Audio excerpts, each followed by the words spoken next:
Hello, everyone. Today we're going to talk about creating a plan for instructional change. We must change in order to create 21st century citizens. I want you to close your eyes and think back to when you were sitting in a classroom the last time, in the grade and subject you were teaching. For example, if you teach fourth grade, I want you to think back to your fourth grade experience. Or if you're a high school teacher teaching chemistry, think back to your last time you sat in a high school chemistry class.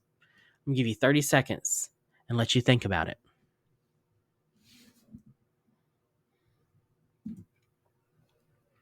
For many of us, that was many years ago, and for some of us, it wasn't that long ago. But I almost think we will all have a similar response to my question. My question is: has learning changed since you were sitting in that classroom? Do you think students could learn the way you and I learned, however long ago that was? Those of you that are saying yes, I want you to think about how much technology has changed within the classroom, how much we rely on it to help us with reading and math diagnostics. Reading teachers, can you imagine trying individually to monitor a student's independent reading and just trust that they and their parents are being honest? If you participate in a program like Accelerated Reader, a lot of that burden is taken from you, and you can spend more time encouraging students to read books they like and are just right for them. Quick story about me. Junior year of college, I'm in a history class.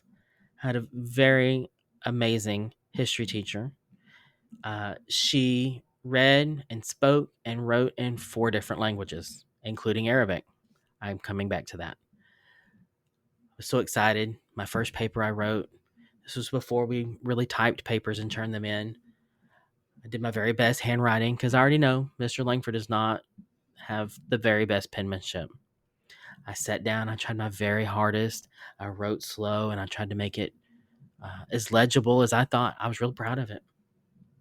I turn it in the very next day. I get it back, and it has scribbles and notes written all over it. As I'm leaving, she stops me as I'm leaving the classroom and she says, "Mr. Langford, I can read, write, and speak four languages, including Arabic, fluently, but I cannot read your handwriting." It was a little bit embarrassing. I was so proud of it, too. I tell you that because social studies and history teachers, think about all the times you had to read written papers by all the Corey Langfords with terrible handwriting. How nice is it to be able to read papers and not have to try and decipher what was written? How nice is it to not worry about losing a student's paper or carrying around 150 different paper assignments? How nice is it to have access to all those papers at any time and be able to work on them whenever and wherever you are? On your phone while you're waiting to get your oil changed or whatever you find yourself just sitting there. How did AI impact your learning for those of you who are fresh out of college and new to teaching? It probably didn't, because although AI has been around for a while, it was used by organizations and needed complex programming. Now, anyone with an internet connection can use it using natural language. See, your past learning experiences are already outdated. Have you ever heard of Admiral Grace Hopper? She says to Computer World magazine in 1976, the most dangerous phrase is, "We've always done it that way." Now, if you go look this up, she is discussing data processing management, but I think we can apply that quote to many situations. Admiral Hopper later says, "If we base our plans on the present, we fall behind, and the cost of carrying out something may be more costly than not implementing." I brought you this far to tell you my vision. My vision as an instructional designer is to empower learners, foster innovation, cultivate digital citizenship, and support educators to become catalysts of change throughout the effective use of technology, expertise, and modern learning approaches. I aim to shape a future where education prioritizes learners, promotes creativity, encourages responsible technology use, and equips individuals to thrive in the 21st century.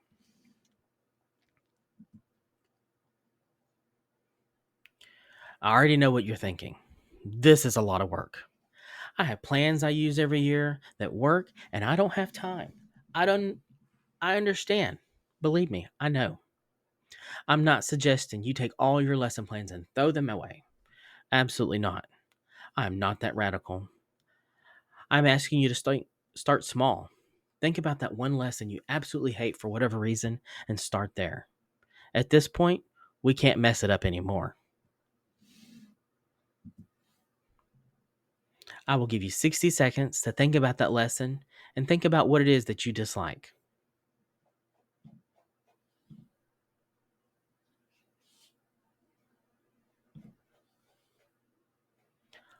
While discussing the two different learning frameworks, I want you to think about how you can change that lesson and inject some technology into it. Let us look through two different learning frameworks, SAMR or SAMR and TPACK, TPAC, to help you change that lesson and incorporate technology. The first framework is substitution, augmentation, modification, and redefinition, commonly known as SAMR. This framework has been described as more of a linear model for incorporating technology into the classroom.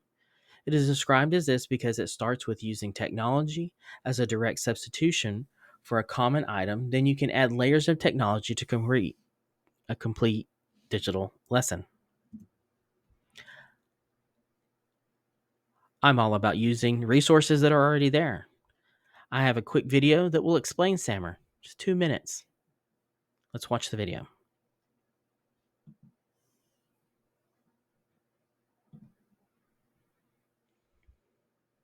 A real world example of this I have done in my classroom is science vocabulary. Usually we would have a separate paper or cut and glue for a journal where the students had to complete some task similar to drawing a picture that was compatible with the word and definition or copying a word and definition that went along with the image. I start with using a Google Doc with the words pre-typed in the doc. This document is sent out through Google Classroom so each student has their own copy. I give them the definitions on paper, so they must physically type them on the computer. That step alone is the substitution in our framework. The next step is augmentation. Then I show them how to search for pictures within Google Docs and insert the picture that goes along with their definition. A few weeks when the students have become comfortable with the process, I switch to modification. I send out a Google Doc with the words on them, but this time the students must navigate to a dictionary website where they must use context clues to determine the correct definition because many words have multiple meanings. They are then shown how to use the copy and paste function on their Chromebook where they can paste the definition onto the Google Doc and then go to find a suitable picture for their definition.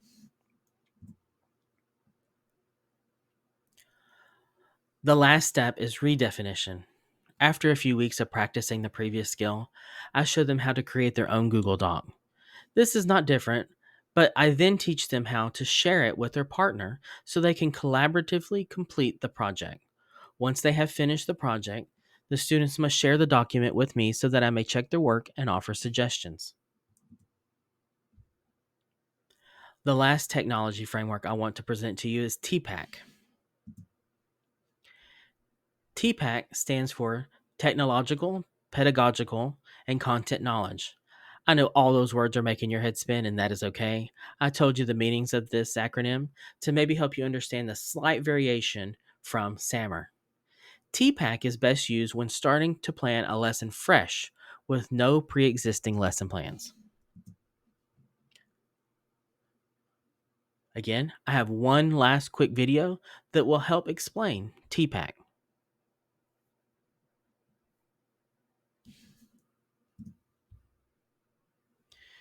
Using the TPAC framework, you do not have to think about how to take your existing lesson and modify it to include technology. You start with technology in mind. For example, if you want to plan a lesson about matter, you have to begin thinking about the content. What is it about matter you want the students to learn? Once you have decided what the students need to know, you have to think about the best way to teach them. Are you going to teach them through group discussion, whole class teaching, small group, whatever? The last step is to think about how you can incorporate all of those aspects, including technology, that is available to you and that you are familiar with. The most important piece I want you to take from this is that you use technology that is available to you and that you are familiar with. A simple lesson using TPAC is to show a video about the physical properties of matter. Then ask the students to create an experiment about physical properties on Google Docs with a partner and share it with you, the teacher. Choose an investigation from the student submissions and then carry out the experiment. Once the experiment is finished, the students can take the original document and rewrite it if there are any flaws. Now that I've shared two different technology frameworks, I want to challenge you to bring one of these models back to your class and add them to one of your lessons.